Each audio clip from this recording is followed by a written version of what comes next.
අපි හිතන් හිටියේ දැන් හිම දාන්න නැහැ කියලා. ඔන්න බලන්න අද ආයි හිම දාලා දෙපාන්දරම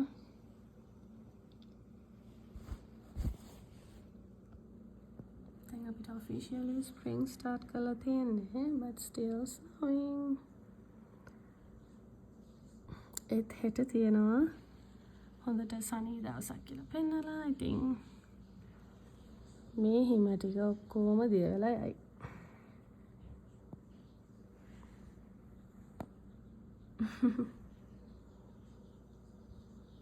ඒත් ලස්සන දවසක්. ස්නෝ කරනකොට ඇත්තටම හරිම ලස්සනයි.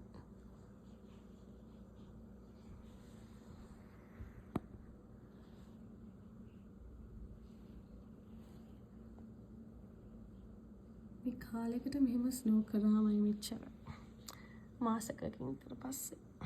Anyways, have a good day everyone.